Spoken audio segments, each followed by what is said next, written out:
was challenged by Kiwis to Pistachios channel to a planting challenge, which basically is what's in your garden. So I'm going to go over this, and then at the end of the video here I will challenge 3 other people on my channel to the same challenge. So this is my garden,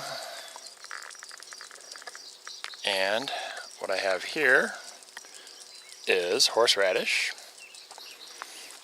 and these guys are rhubarbs, big giant rhubarb plants. They're 4 feet tall, big nice juicy rhubarb.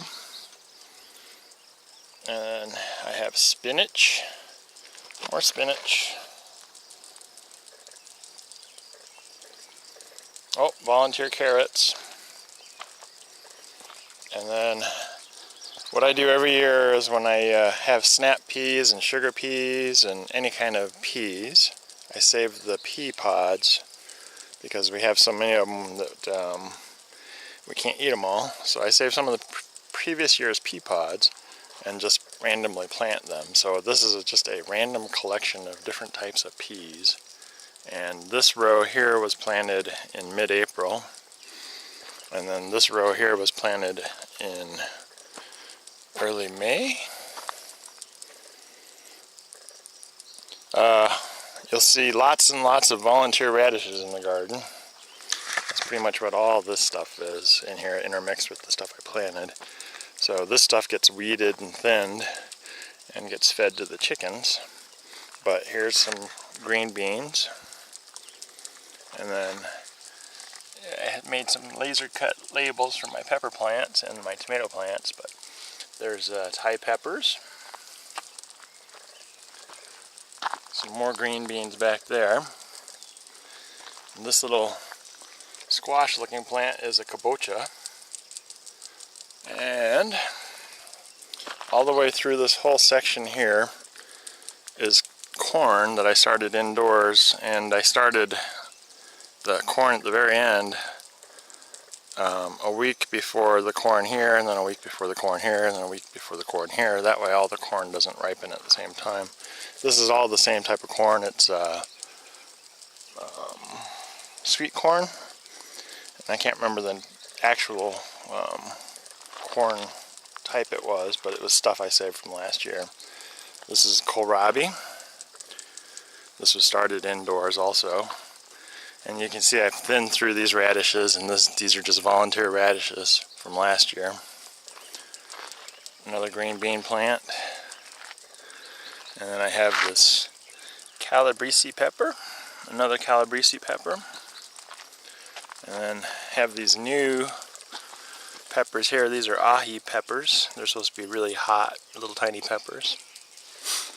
This section here that looks like grass, this whole section is asparagus. So this is an asparagus here that you can see. And let's see if I can find one, a spear in the grass here. This stuff comes back year after year after year. So if you look here, there's a spear coming up. And we've been picking it for probably 4 weeks now. A lot of asparagus we've had. Usually get about maybe 6 or 8 spears a week out of this section. Trying to see if there was another one. They've been slowing down a little bit because it's heating up pretty quick now. And it's about time to almost give up on them and let them go to full plants so they can store up energy for next year. Okay, so this section is, we have kabocha, and then those are all zucchinis, those 3 there. And then you can see more volunteer radishes from last year. But in here I planted little cucumber plants. Another cucumber plant. These little bushes here are blueberries. And I'll get around to the other side. I'm on a mountainside, so that's why it's kind of slow going walking. Some green beans and some kohlrabi. So these are little blueberry flowers right there. And these are little tiny blueberries starting to form right there. And you can see the sulfur I put in the soil to acidify the soil. Blueberry plants love really acid soil. And let's see, this is a volunteer squash of some type. I don't know what it is. We're going to find out in about 2 or 3 months. These are blueberries. I have 3 blueberry bushes out here. And that's a cucumber that I planted. And there's another one. These are all from seeds. And then all through the sides of this garden, this is from seeds. This is a beet. There's another beet coming up. They're planted all throughout here. And then these little guys are coming up from seed are okra. Alright, let's see.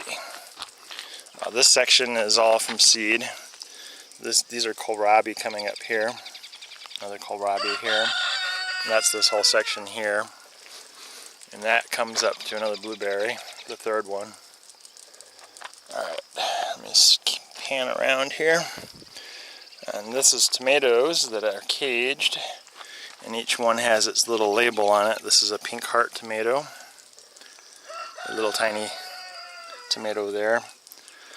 We don't start planting here in Colorado until Mother's Day or thereafter the Mother's Day because we get very late frost or snow. We also get hailstorms all throughout the summer.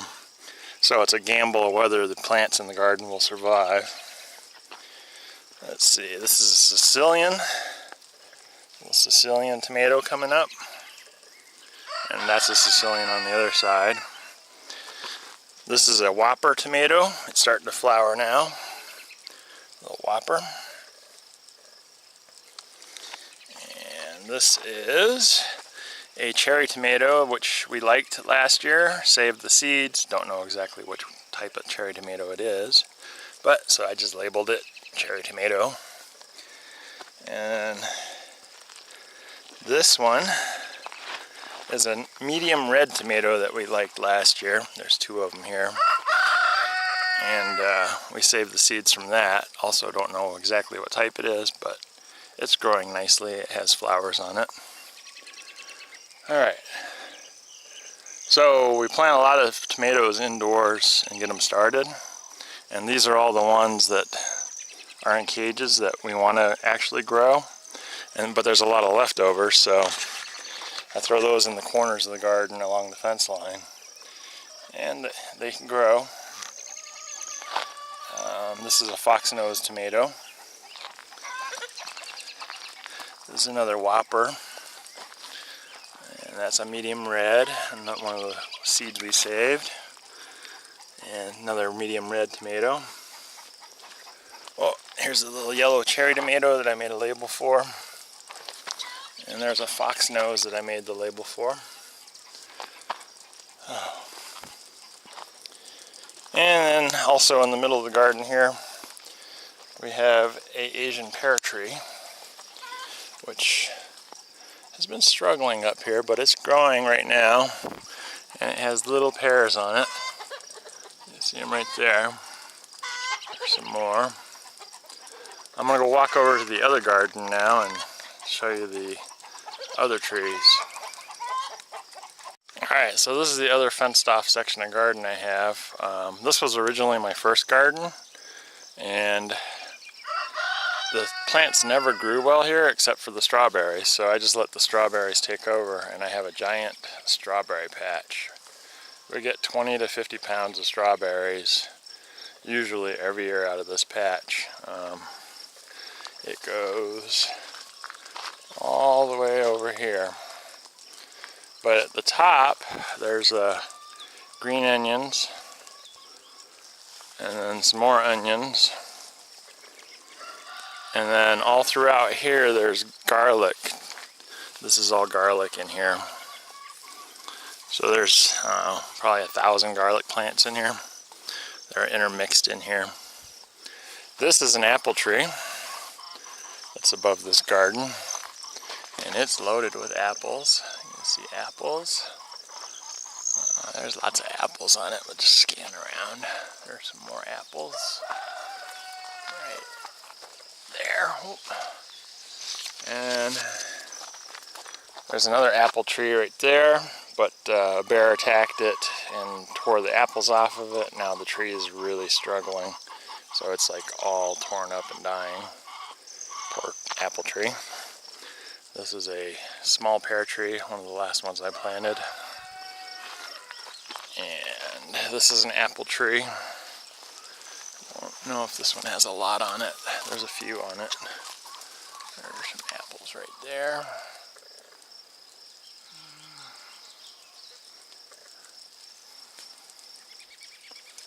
Not a lot on this tree. And then on the ground there's more garlic in here. And then more onions. These are onions in here. And more garlic back there. Here's some of the wild catnip that's all over the place. It's everywhere in the grass out here. This is wild catnip.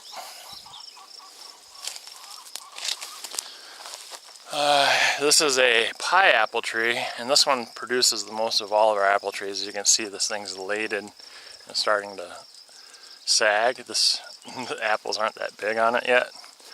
This thing has hundreds and hundreds and hundreds of apples on it. And every branch has got apples on it. Literally, maybe 1,000 apples, I don't know. There's so many apples on this thing, but half of these apples will fall off before the end of the year, before they ripen up. The tree just can't handle that many apples. Alright. Farther this way.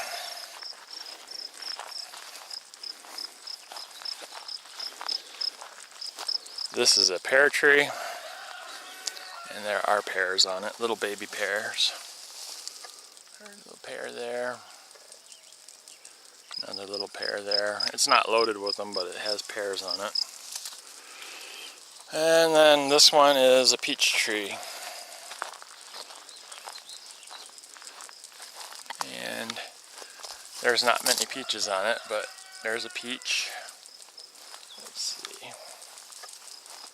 I saw another one the other day. I don't know where it's at, but this one doesn't have a lot of peaches this year. About every 3 to 5 years on the Front Range, you expect a large quantity of peaches. The rest of the years, nothing. It's just the way the late frost comes in and destroys the flowers on the peach trees. But I got one more pear tree that's way down there and one more plum tree to show you. Oh, on the way back I figured I'd stop and show you the actual strawberries, and didn't do a close-up of them. But those are little strawberry flowers and little strawberries developing. And there's probably 1,000 flowers out here. And they're everywhere. I mean, the patch runs outside the fence line. So here's more, and more, and more. It's hard to keep up with the strawberries, picking them when they start ripening. Let me continue on to the plum tree and the pear tree. So this is a plum tree, and I don't know if it has any fruit on it this year. This one I have not gotten any more than one plum off of in the last 5 years. I don't know what's wrong with it, but it's growing nicely. And there's one of the wild turkeys. The little hen coming up the road here. Wandering around looking for some food. So, anyways, I'm going to go over to the last tree on the property to show you. And then we'll name some channels to challenge. So this is the last pear tree. I've been planting all these trees over the last 10 years, but you can see this guy, he's loaded. There's lots and lots of nice pears on this guy. There's one there. There's some there. There's a whole bunch up top. But anyways, so that's what I planted on the property here for my garden.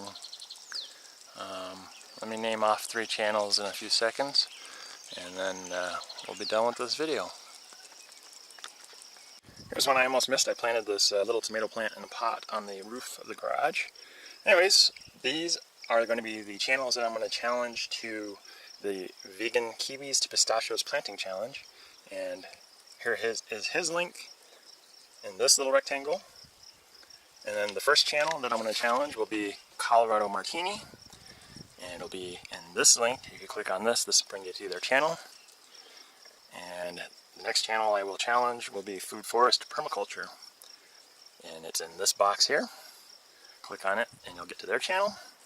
And the last channel that I'm going to challenge is Act Naturally. And it'll be in this box here.